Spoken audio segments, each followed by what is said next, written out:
We're in the middle of winter. It's cold outside. There's not much to do. So where do you go? You go to the movies, and especially when we're in the thick of award season now, you're going to want to be seeing some of those movies that are going to be bringing home the hardware very soon. The best person to talk about that, to make sure you see the good ones and leave the rest to everybody else, is Nate Adams from theonlycritic.com. You've also read his reviews on Rotten Tomatoes. He's with us once again on the MegaCast. Nate, thank you for being with us today.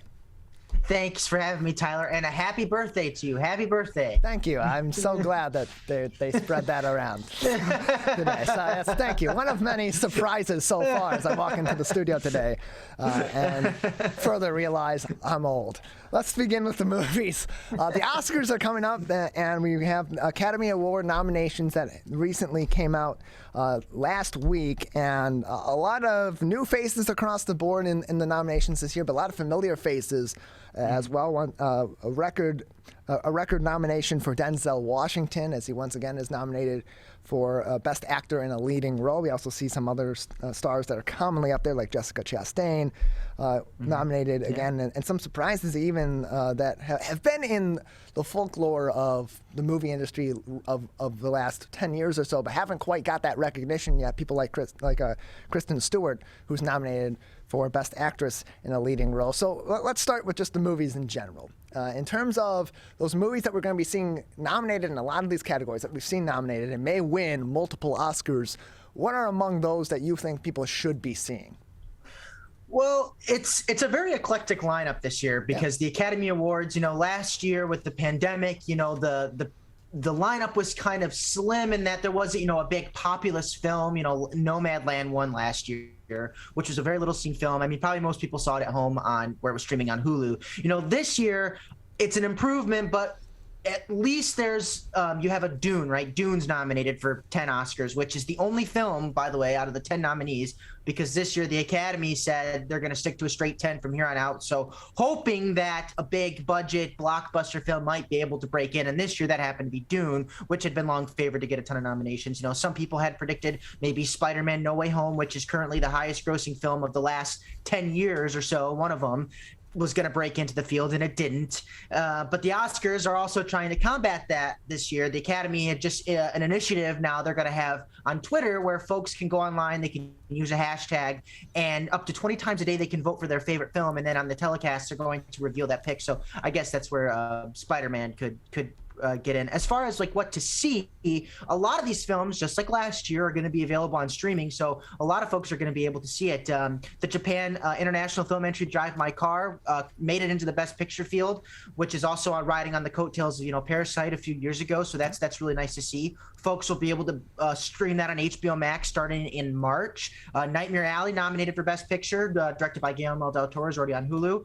Coda, which was my #1 film of 2021, a great film, which Coda stands for Child of Deaf Adults, is on Apple TV Plus, which is their first nomination and Best Picture. But a lot of people are talking about The Power of the Dog, Jane Campion's adaptation of the Thomas Savage novel. It's got the most noms, 12 nominations. It's streaming on Netflix, and this might be the first year. Every year, a streamer always gets close to taking that top prize, but every year preceding this one has always gone to a major studio that released films theatrically. This is Netflix's best chance at finally, after I don't know how many nominations, they might be able to crack the Best Picture field.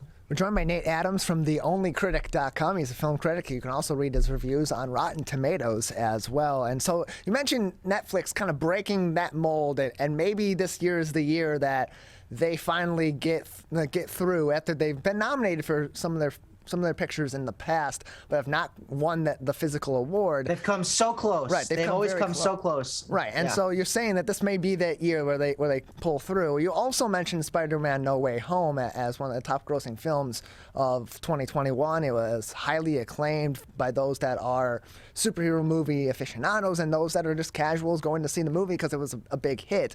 Do you see as these superhero movies, especially these franchises and these cinematic universes that are becoming more common, as these films become more popular and become more mass appeal, do you see any of those in the future, especially with the quality we had in Spider-Man No Way Home and in other films recently, that some of these may actually break through and be considered for some of these top prizes?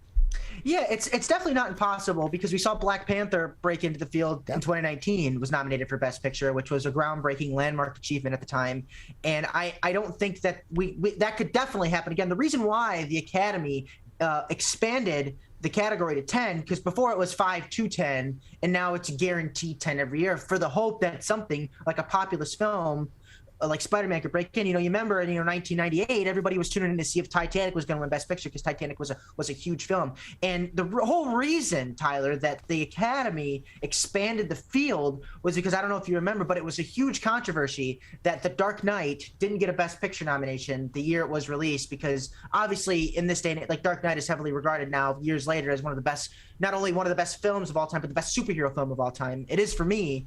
And to see that a movie like that, and the scale and the way it was made and the artistry and the mastery behind the scenes, that it didn't get a Best Picture nomination was baffling. So the Academy noticed that, and that's why they expanded the field. So do I think that in the future more could break through the mold? Absolutely. It just is a matter of, what's the right film buzzing and popping at the right time. There is a Black Panther sequel that's coming out soon. Is that going to change the narrative? I really thought Spider-Man No Way Home might have had a shot, but this year was kind of jam-packed. And Dune did make $100 million plus. Probably would have made more had it not been released via HBO Max and theaters at the same time. And there's a sequel on the way. So, there is a populist film in the mix, but as far as like a big, mass, wide 4-quadrant film, that is missing from this lineup. But the lineup is very eclectic. You got Licorice Pizza. We talked about Don't Look Up. I would argue that Don't Look Up is as huge a hit as any of these films, even though it didn't release. Most people saw it at streaming on Netflix. I heard more people talk about Don't Look Up over the Christmas holiday than I heard about any film this year, because of the topics and the conversation and the debate about what the film means, and people are still talking about it coming up and chatting weeks later because of the buzz. So I know Power of the Dog is the favorite, but don't be surprised if Don't Look Up kind of somehow sneaks in there and wins, which would actually cause complete chaos, because I don't know if you've seen the reviews. The reviews are very, very mixed. It's one of the lowest rated Best Picture nominees of all time. I was a big fan of it. I was on the side of I loved it, and a lot of people that I talked to seem to enjoy it too. So Best Picture is really supposed to represent, they say it's like a moment in time, right? It's representative of that year. And so, Don't Look Up, with its message of climate change and, maybe pandemic and politics, is it the most timely? Maybe. But, there's an argument for every movie. I'm sure that could be Belfast, Kenneth Branagh's, black and white story about his childhood, long rumored to be the favorite. But then I don't know, fun fact to the day, the Best Editing Oscar, most people don't know this, is a huge bellwether and precursor to the Best Picture nominee. Only 10 films in the history of the Academy Awards has won Best Picture without an editing nomination, and Belfast missed that nomination. So that kind of puts Power of the Dog back at the top. Fun fact of the day. I'm kind of, if people need their facts, right? Yeah, and it's an interesting thing to consider too, because these are ultimately, as much as we see the mass appeal of the movie industry, and we kind of see these as, okay, this is the awards for the best of the best in all these different categories. If you think about it, ultimately what it comes down to, the Academy of Motion Picture Arts and Sciences is tasked with deciding on which are the best from a filmmaking standard in each of these categories, and editing is a huge part, arguably one of the more critical parts of what makes a film great.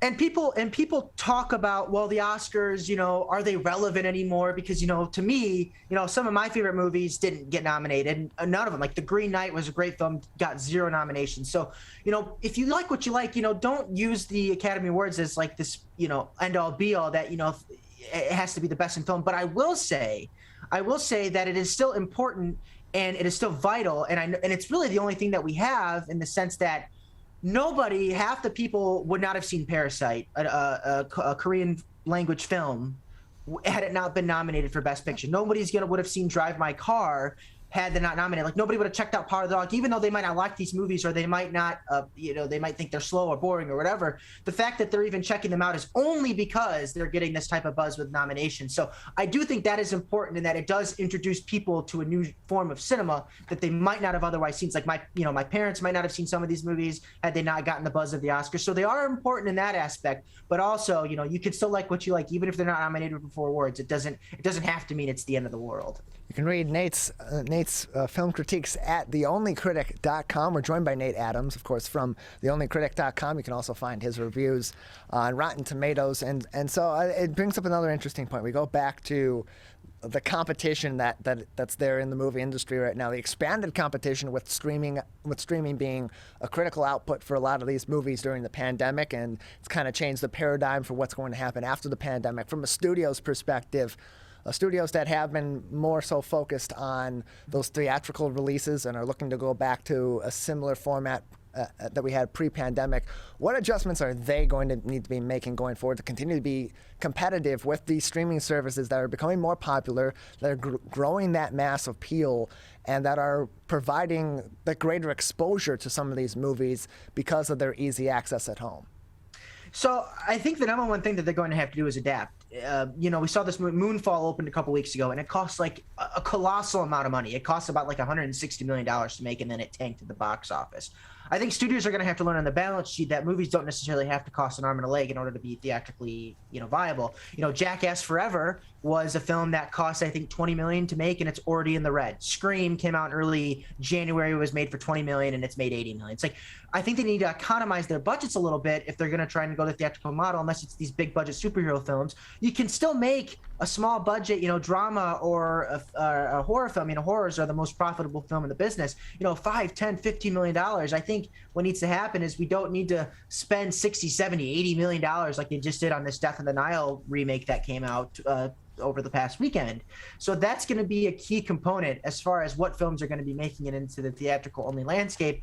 And it's going to take like a Bridesmaid or a My Best Friend's Wedding, that type of romantic comedy to kind of rejuvenate that genre. And I don't know when that's going to come because all those films are being relegated to streaming. But I think if the studios can figure out a way to, get the budgets down and try and, work in the mold, that might work. I watched a film called I Want You Back. It came out on Amazon Prime over the weekend. One of the best romantic comedies I've seen of the last 3 or 4 years, okay? And that premiered on streaming. I was thinking to myself as I was watching it, there was a time when this movie would have probably legged it out to $100 million at the box office on good word of mouth because it's so good. And now I'm watching it at home with my significant other on the couch, not sharing in that communal experience. So it just becomes a term of, what's going to make the most sense. And right now it's superhero films and big budget films and maybe kids films. Sing 2 made $130 plus million, which is the best showing for a kids film. So, you got the Batman coming up in a few weeks. That's probably going to be there, but